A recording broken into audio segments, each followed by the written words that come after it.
A property you're developing right now, 15 Central Park West, was half sold out before it's even finished. How do you explain this quick sale in a market that appears to be slowing otherwise? The stories of the market bubble were premature and sensational and never based on reality. Market remains quite strong. It's become a more balanced market. But I think if you take a building like 15 Central Park West, it's such truly an extraordinary location. Robert Stern, our architect, has designed a really terrific building. And you combine that, and the market's been extremely receptive to it. So, half sold in 4 months, I think speaks partially to the strength of the market, but I think also partially to the special features of 15 Central Park West. Can you explain the policy you mentioned about selling multiple houses to one seller? We much prefer to deal with end users.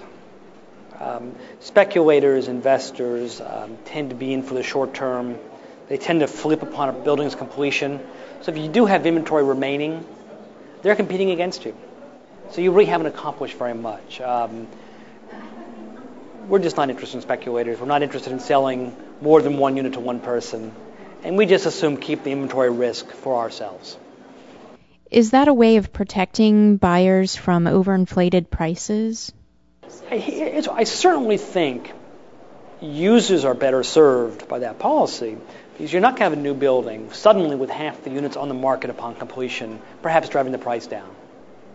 So I do think users are well protected by a policy of keeping the speculators out. What are you expecting in the market in the coming year? We see I'd say I'm probably on the more bullish side of that. I'd say the market will be up 4 to 5% for the year, which I know is not the consensus. Sales or price? Price. I think transaction volume probably has peaked. I don't think we'll ever hit the first 6 months of 2005. But I think transaction volume has come back to a historically high level, maybe not record level like it was in 2005, but transaction volume will be healthy. And I see prices up 4 to 5% for the year. And this is Manhattan, my market, super luxury segment.